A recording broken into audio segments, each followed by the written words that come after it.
Hola, buenas noches amigos, nos encontramos una noche más en vuestros informativos Infomatrix. Esta noche, además de la compañía de Santi, buenas noches, tenemos a Miguel Celades, buenas noches Miguel, y a Guillermo Cacenave, nada más y nada menos. Muchísimas gracias Guillermo por aceptar esta invitación. Gracias a vosotros, buenas noches. Buenas noches. Estos invitados han venido porque tenemos muchas cosas que comentar, queridos amigos, como por ejemplo la dimisión del Papa. La dimisión del Papa. Podemos hablar de Papa, si quiere, Guillermo, un poco. Ayer ya estuvimos él y yo en abc.radio hablando de este tema y fue muy interesante. Y bueno, Guillermo viene del país cátaro y además ha estudiado en un colegio que tenía cierto vínculo, ¿no? O sea que me comentabas antes. Bueno, me sorprende incluso la palabra dimisión. Soy una persona que analiza mucho las palabras, ¿no? Es como decir, di cuál es tu misión, ¿no? Uh-huh. Y no era esa, pero digamos que respecto al Papa, de lo que ocurrió en el Vaticano, pensando en lo que comentabas, Miguel, sí, vivo en el país cátaro, nací en Argentina, fui a un colegio irlandés, el cardenal Newman, que fue beatificado en el año 2010 por el Papa Benedicto, uh-huh, el 19 de septiembre, y fue el primer beato en 40 años anglosajón, Newman, y la peculiaridad es que, bueno, he estado muy vinculado a la Iglesia Católica durante muchos años, aunque ahora estoy del otro bando, estoy del lado cátaro, del lado de los herejes, de los paganos, y hoy día yo pienso que prácticamente el 90% de la humanidad está del lado de los paganos, me refiero a los que pagan constantemente, y solo un 10% cobra. Pero respecto al país cátaro, y al acatarramiento que hubo allí con la Iglesia Católica y la Inquisición, que casi se fundó para exterminarlos, y luego al ver que funcionaba se extendió por toda Europa y por muchos otros sitios, incluso llegó hasta las Américas, pues pienso que la dimisión del Papa, lo que hablábamos ayer por la radio, y aunque no es exactamente mi tema, soy músico y escribo sobre el tema de los cátaros, pero pienso que obedece a algo que está mucho más allá de su posible cansancio físico, sino que va a haber una gran reforma. Nosotros ayer hablábamos de las profecías, ¿verdad? Sí. Las profecías de San Malaquías y de lo que comentó Nostradamus respecto a un último papa que sería de color negro, uh-huh, y a la posibilidad de los dos candidatos africanos, de que pudieran ser uno de ellos, o a la profecía de San Malaquías, que por cierto, luego yo rastreando y leyendo datos hace unos años en la Belanet, y ayer mismo cuando hablábamos, uh-huh, su amigo Bernardo de Clairvaux, o Bernardo de Claraval, uh-huh, el famoso monje cisterciense, muy amigo de San Malaquías, estamos hablando de hace muchos siglos, ¿no? 10 siglos, uh-huh, dijo que su amigo Malaquías jamás había hecho ninguna profecía sobre papas, ni que había ni siquiera tocado el tema este. Ahí va.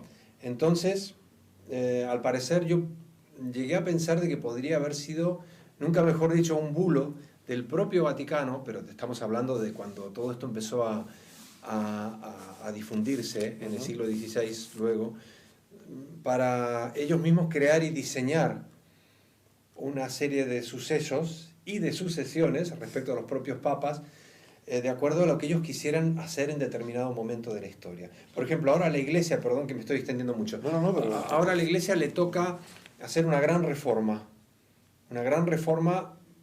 ellos saben que tienen que hacerlo, y debe ser una reforma no exclusivamente ecuménica, sino una reforma de tipo social, donde ellos lleguen a ciertas conclusiones de cara al público sobre muchas cosas que han estado afirmando ahora, como que la homosexualidad es una enfermedad, más abiertas, muchísimas, bueno, que no, ellos saben perfectamente que no pueden continuar en esta línea porque van a desaparecer. Uh-huh. Entonces, como renovarse o morir, a pesar de la cantidad de católicos en principio seguidores de este dogma, el Papa Benedicto, por una cuestión puramente ya física, aunque intelectualmente es un hombre de un caudal muy importante, un hombre inteligente, escritor, gran conferenciante, pero él físicamente no puede llegar a eso, seguramente dentro de todas las pugnas internas que han habido en el propio Vaticano, el problema del Vatilix, los casos de pederastia en Irlanda.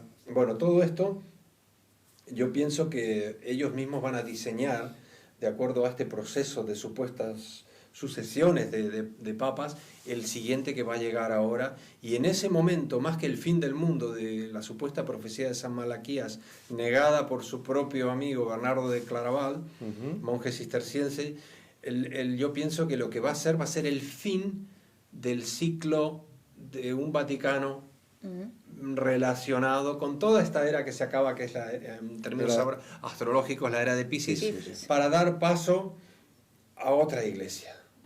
O lo hacen ahora con el que venga próximamente, o esto puede terminar muy mal. Ya. Bueno, yo iría un poco más allá incluso, porque tengo la Vanguardia de hoy aquí y veo al Papa de nuevo que reaparece hoy mientras se define su papel, no sé si pueden enfocar un poquito, y vuelve a salir con el sombrerito este, que es el de... ¿La mitria? La mitria es del vamos... sobre el rey pez, no sé si has oído hablar de esto, ¿no? La mitra papal. Y este crucifijo retorcido, con un Cristo realmente distorsionado, queriendo, o sea, adrede, como muy, muy extraño, que, bueno, según tengo entendido por parte de muchas fuentes, que me parecen creíbles, pues es totalmente satánico, o sea, tener un Cristo ahí de esta forma, con una cruz torcida, ¿no? Una cruz que se ha utilizado en otros rituales, ¿no? Y dices tú, otra vez vuelve a salir con esto y con aquel obelisco que tienen ahí en el Vaticano, tan grande, que no sé qué hace, ¿no? Con letras egipcias. Yo no sé, yo ya en esta dualidad, satanismo, Dios, de hecho, bueno, la palabra diablo ya últimamente la asociábamos a di y hablo, ¿no? A di, decir, y hablo, aunque sea sin H, hablar. Toda persona que decía las cosas o que hablaba era automáticamente demonizada, satanizada y enviada a la hoguera, ¿verdad? Y sigue sucediendo hoy día en muchos países. Al que habla además lo liquidan. Entonces, el diablo, ¿qué es el diablo? ¿No será que el diablo es el que dice y el que habla? Entonces, ¿dónde está lo satánico? ¿Dónde está lo diabólico? Yo pienso que tendríamos que empezar a utilizar los términos al revés, es decir, los términos iluminadores serían los que han estado demonizados y viceversa, ¿no? Digamos entonces lo mismo con respecto a la propia palabra Vaticano, ¿no? Parece inducir a pensar que estamos hablando de bats, que son murciélagos en inglés, ¿no? Y cans, que serían perros. Entonces un perro con alas es un vampiro. Ajá. Y podríamos, las mismas palabras te llevan, las mismas palabras nos llevan a veces a veces estamos diciendo cosas y no analizamos la palabra en sí y realmente estamos diciendo otra con las palabras, porque los idiomas, sobre todo los idiomas de los estados que se utilizan hoy día, me refiero a los más expansivos, ¿no? El español, el inglés, el francés, el alemán, casi todos estos idiomas han sido diseñados, ¿no? Porque las lenguas más autóctonas son más monosilábicas, ¿no? Entonces el mismo idioma catalán, ¿no? Que es con palabras yoc, soc, foc, toc, son más monosilábicas, tienen menos posibilidades de manipulación, mientras que tú en palabras con más sílabas puedes estar ahí diciendo cualquier cosa, puedes estar queriendo decir una cosa y estar diciendo otra. Y de hecho yo pienso que esto ha sido también parte del gran diseño de los estados en connivencia con las religiones, con los poderes fácticos, sobre todo de estos últimos 500 años, aunque es una cuestión que podría ampliarse a 2000, 3000 años. Definitivamente tenemos una entrevista pendiente contigo para que nos expliques y te expandas sobre este tema, porque tiene jugo hasta... Me estoy enrollando demasiado. No, en absoluto. Pero con esto del Papa, tú decías el papel, podríamos decir el PayPal. ¿Qué papel juega el Papa en todo esto? Los paganos. O los paganos. Los paganos, en todas estas cosas, ¿no? El pagano era el que le pagaba al señorito feudal, ¿verdad? Y, no, el Papa, vamos a hablar del Papa mucho, me parece, porque además, bueno, todavía tiene que hacer muchas cosas este hombre y el 28 de febrero. Y el 28 de febrero es cuando él va a dimitir. Yo creo que tendremos tendremos tema para rato, ¿verdad? Bueno, al menos hay una cosa, Miguel, perdón que se interrumpa, por lo menos una persona que dimite. Eso sí, mira, eso sí. Importante. Podían tomar nota algunos otros. Hoy escuchaba un programa que me ha sorprendido, te he dicho, de Cárdenas, ¿no? Sí. Que no conocía. Conocía por haberlo visto en los magazines españoles y tal. Europa FM. Y el tipo es un tío que está hablando con mucha conciencia por la radio. Y tenía un programa y decía, es que aquí no dimite ni Dios. O sea, aquí en España, dice, pero si hace unos años pillaban a alguien con las manos en la masa y dimitía, más o menos, bueno, tratando de dejar de quedar ahí pues lo mejor posible, ¿no? No, bueno, a esto les da igual 8,80. Tener un sillón cogido, además, como tienen impunidad. Claro, es lo que dice él, dice, pero ¿cómo van a renunciar? ¿Cómo van a renunciar con lo que tienen? ¿Para qué? Claro. Generalmente, como ha ocurrido en Francia, donde estoy viviendo yo, los dos expresidentes, los dos últimos, automáticamente fue salir de la presidencia y tener denuncias penales. Sí. Ha sido pero instantáneo, ¿no? A las 2 semanas les caen los... A Sarkozy, ¿no? A Sarkozy. Sí, a Chirac también. Porque además Sarkozy, yo empecé a ver a él, claro, igual, muchas veces información de Francia llega a España antes que a Francia, ¿no? Yo a veces te lo envío para que tú lo veas en privado, ¿no? Pero es cierto que Sarkozy desde el principio ya apuntaba maneras este hombre, ¿no? Porque creo que tenía vínculos incluso con mafia o con bueno, ahí está, ¿no? Esas eran las acusaciones, ¿no? ¿Que tiene o qué? Bueno, un poco también como nuestros políticos, ¿no? Están todos hasta entregados aquí, con la mafia, con arriba, la mafia rusa, con la mafia china. Hasta arriba. De hecho, se ha descubierto que unos primos del rey están involucrados con la mafia china también. Presuntamente. Por supuesto, presuntamente sí. Siempre. Y a Iñaki Urdangarín no le han quitado la casa. No se la ha quitado, ¿no? No se la han quitado. O sea, Sin por embargo, tanto, debe de haber conseguido los 8 millones de euros. Claro, y sin embargo también al mismo tiempo sí ha habido algunas familias, ¿no? Que incluso que algunos se han suicidado. Eso es muy fuerte, ¿eh? Sí. O sea, bueno, fue justamente el suicidio de los 2 jubilados que fue el lunes, me parece, lo que motivó al PP a llegar a negociar. Es que se negaban a negociar. Ya no es que se negasen a crear la ley o a aprobar la ley, se negaban a negociar, a debatirla. Y eso es realmente vergonzoso. Por eso es la portada, ¿no? Hoy el PP cede ante la presión social contra los desahucios. Sí. Bueno, pues no sé, a lo mejor esto es una huida hacia adelante para ellos, un poquito, ¿no? No lo sé. Ojalá que suelten el pie del acelerador, porque esto es que, vamos, es tremendo. O sea, llegar a la gente, una pareja de gente mayor y suicidarse, porque no concebir que los van a echar de su casa y que se van a quedar en la calle. Entonces, prefieren suicidarse.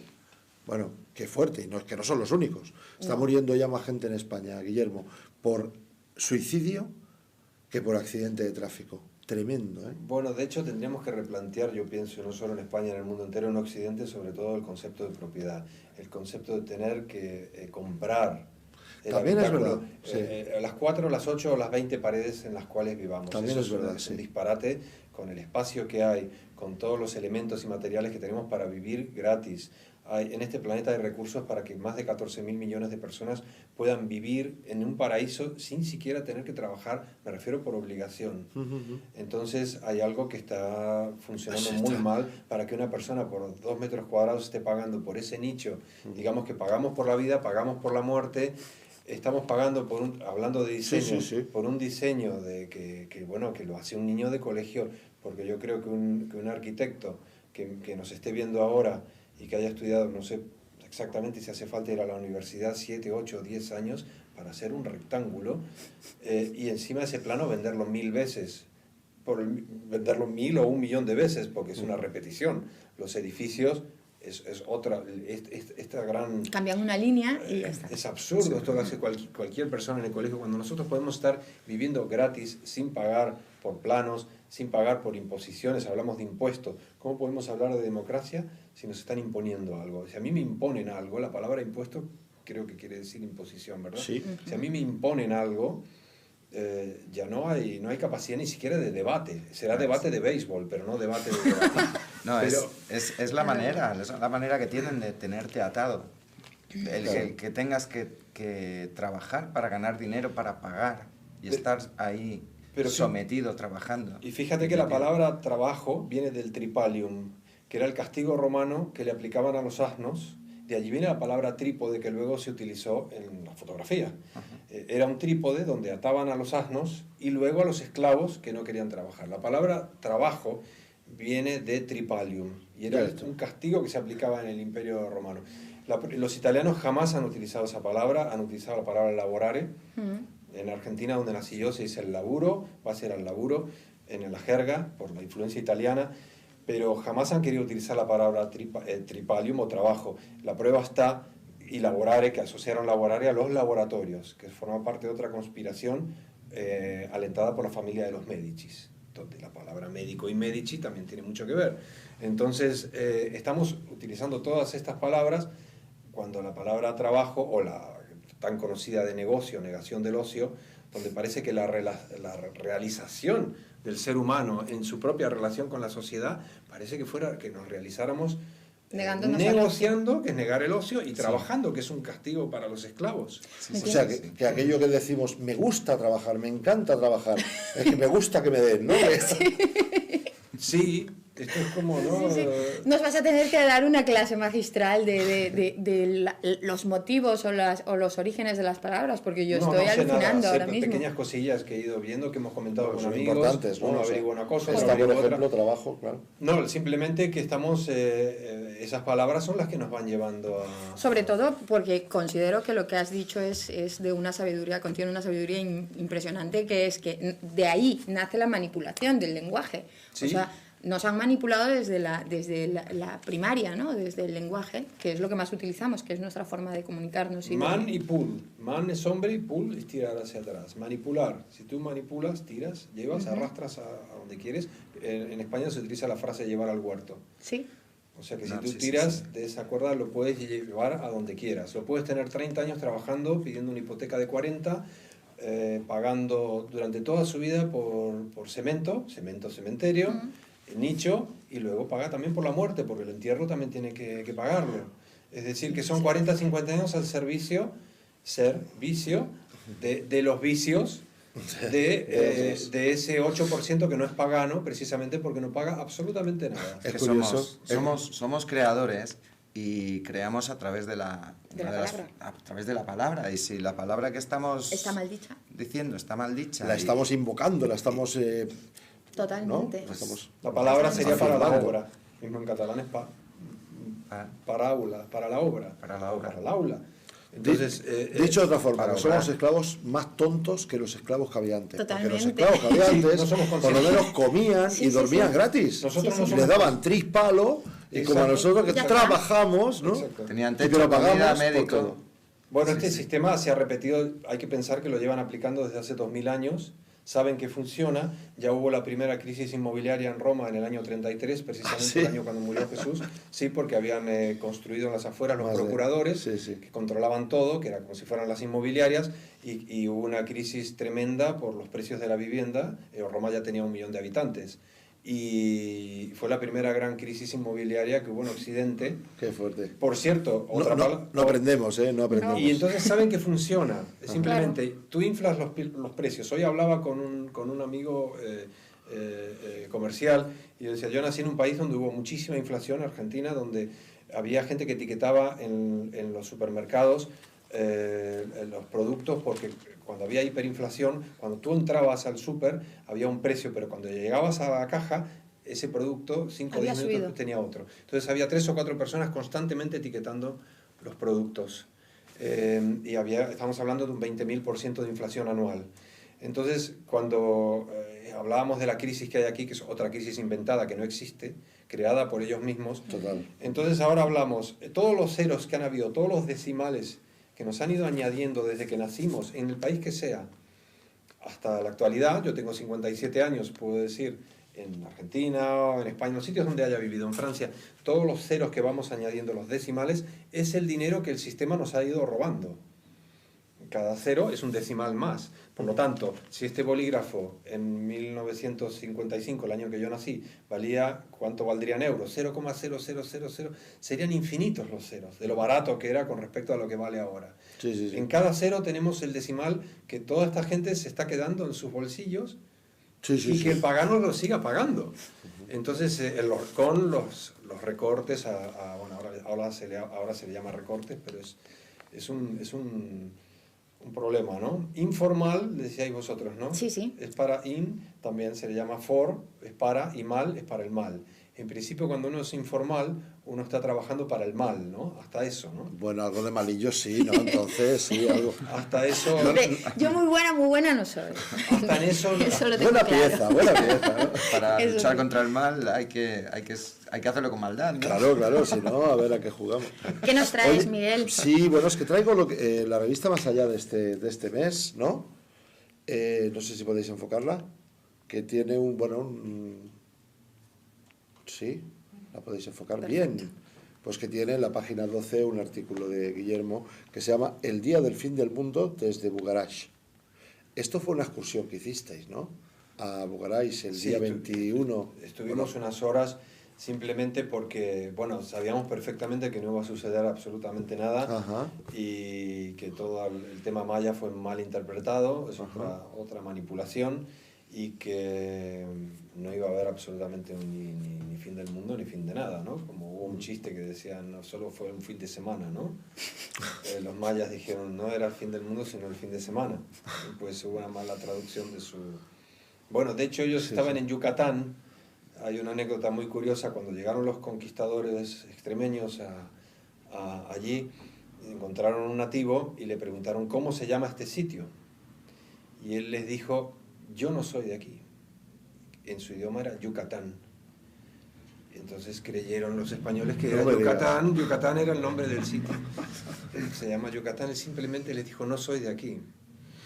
Pues entonces estamos, volviendo a las palabras, estamos constantemente, imaginaros como para interpretar el calendario maya estamos los blancos, si no sabemos ni el nombre de los sitios a los que vamos, a robar, por cierto, porque no vamos Muy buena acotación, a robar. A robar a los nativos. Sabemos también que Rusia y China se han convertido en los líderes mundiales. Son ellos los que tienen las grandes reservas de oro. Antes eran los Estados Unidos, ahora son Rusia y China. Y lo están blindando. Al parecer quieren bueno, hacer... China, sí, yo te puedo hablar de China un poco, ¿no? Porque estuve allí hace un tiempo y estuve de investigador mirando, ¿no? Por cierto, en los 21 días que estuve no vi ni un solo chemtrail en el cielo. Ni uno solo, y te garantizo que en ese tiempo yo lo miraba. Me llamaba Mira al Cielo, ¿no? Tenía una web y todo, ¿no? Y estaba por ahí anónimo, investigando. China y Rusia estaban haciendo en ese tiempo que yo estuve allí unas maniobras conjuntas que eran primera página de todos los periódicos allí, porque lo traían al hotel, y aquí no salió nada, porque estaba en contacto con gente de aquí, que no salió nada, ¿no? Y se veían los chinos, que parecen niños, ¿no?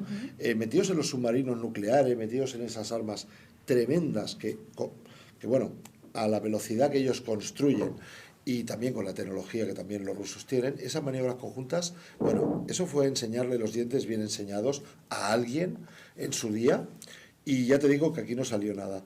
Y bueno, pues la verdad es que da miedo. El dinero que está en China, pues sí, está claro también. El dinero está allí hace tiempo, ¿no? Hubo un momento que le dijeron a los americanos, le dijeron, el oro para nosotros, el papel para vosotros, ¿no? Y después, y ahora papel tienen pues, todo el mundo, porque le pillaron, le ganaron la partida al póker a los americanos, entre comillas, ¿no?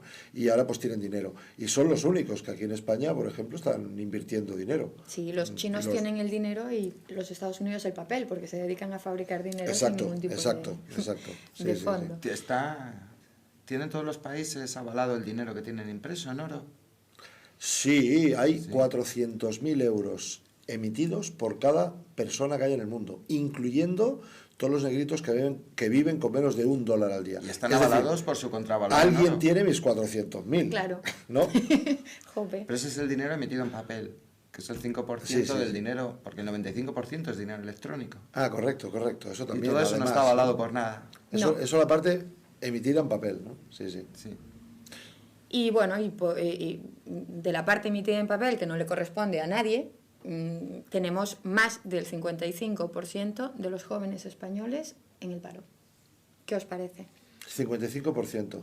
Más de la mitad de los jóvenes españoles en el paro. Yo les sugeriría que no buscaran trabajo, que rompiéramos con toda esta estructura, es la oportunidad, y tratar de demostrarnos a nosotros mismos, por supuesto, movilizándose, que en 20 metros cuadrados o en 40 metros cuadrados, un poquillo a las afueras, que el campo empieza en cualquier sitio, y uno puede estar, si uno quiere, cerca de la ciudad, en 20 o en 40 metros cuadrados y con una cabra se puede vivir gratis. Es decir, que tenemos que empezar a reestructurar todo esto, porque si volvemos a encontrar trabajo, nos van a liar de nuevo. Y dentro de 20 o 30, 40 años, de nuevo, recortando los decimales y las devaluaciones o las impresiones de papel o lo que sea, de nuevo van a hacer esta jugada que la repiten cíclicamente, constantemente desde hace 2000 años. Sí. Entonces el problema es, ¿cuál es la solución? Yo necesito ir al súper porque es el que me provee el alimento, ¿no? Yo no lo produzco, entonces necesito el papel y para eso necesito trabajar para ellos y que ellos me lo den y luego vuelve. Es un círculo vicioso infernal, hablando de infierno. De infierno. Infierno es invierno, cuidado, Perdón, hago una salvedad. Infierno es invierno, porque cuando llegaba el invierno era cuando encendían los fuegos. Esta jugada cíclica que tú mencionas, sí. Posiblemente se debe pues, a lo que hablábamos, de que el papel no tiene valor, lo que tiene valor es el oro. Y se trata de hacer una recuperación de propiedades. Tú te hipotecas, debes dinero en papel, que el papel no vale nada, no puedes pagar y yo me quedo con tu propiedad. ¿Qué es lo que vale? Nada, porque el oro, bueno... Sí, me quedo con la propiedad, que es lo que tiene valor. Bueno, la propiedad tiene valor, pero en realidad tampoco, si lo analizáramos, el oro mismo... Ya está el oro mismo. El oro, llega hombre blanco, se equivocan menos, y por suerte, y lo digo con todos mis respetos a Perú y a México, que sufrieron el desfalco y el exterminio en América, pero si se hubieran acertado, hubieran llegado a Tailandia y a Oriente, hubiera sido peor el desastre, porque allá había muchísimo más oro.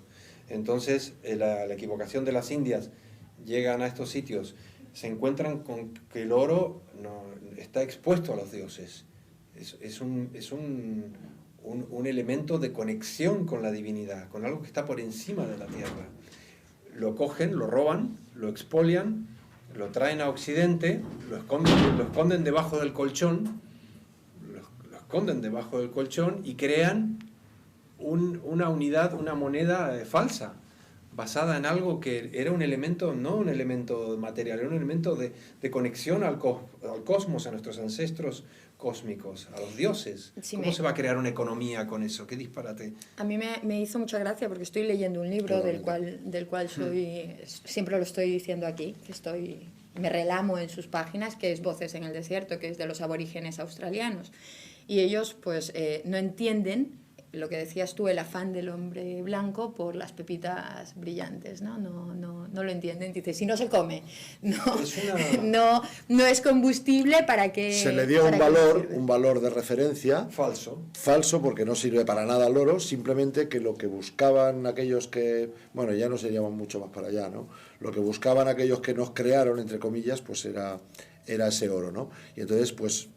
Bueno, de alguna forma nos programaron a que eso tiene valor, ¿no?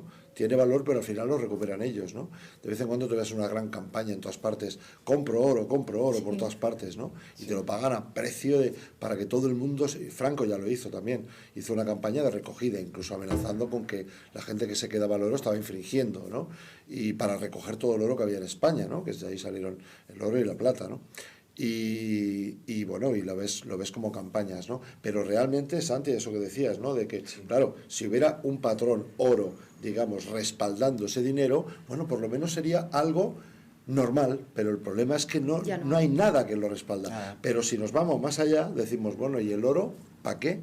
O sea, yo prefiero otros metales que me son más útiles que no el oro, a lo mejor, ¿no? A la hora incluso de esa supervivencia en esos 40 metros cuadrados en las afueras, ¿no? Porque sales del sistema totalmente, ¿no? Y perdona, y buscas por la orografía. La orografía, los cauces de los ríos, la tierra es la que te va llevando al sitio donde tú encontrarás el agua. Como nos han desnaturalizado, nos han quitado eso. A los druidas les talaron los árboles, a los celtas los exterminaron, a los boxes en China, todas las grandes tribus han padecido la tribulación y tener que pagar tributo a todo este desfalco generalizado. Por lo tanto, yo lo que pensaba, si nosotros seguimos la orografía, seguimos el cauce de los ríos, seguimos, volvemos a escuchar de nuevo a la naturaleza, y no como pasó en Indonesia, que todos los bichos vivientes y los nativos huyeron, y los únicos que se quedaron tomando el sol y leyendo el periódico en la playa ¿quién fue? Hombre blanco. Hombre blanco turista. El desnaturalizado. El que ha perdido su instinto. Exactamente. Bueno, pues vamos a perder nosotros aquí, parece, en España, de momento, la Liga. Porque al parecer no tienen cómo pagar a los 10 clubes de primera división. Por tanto, no somos los únicos que no podemos pagar. Entonces esto es serio ya, ¿eh? O sea, si se desahucia gente, si hay suicidios porque la gente no puede pagar, si todos los comercios cierran... No pasa nada. Pero cuidado. El fútbol. Si empiezan a dejar de pagar a los jugadores de fútbol, a esos, como decía una señora, a esos 22 multimillonarios pegándole patadas a la pelota... Ahí tenemos una verdadera crisis, ¿eh?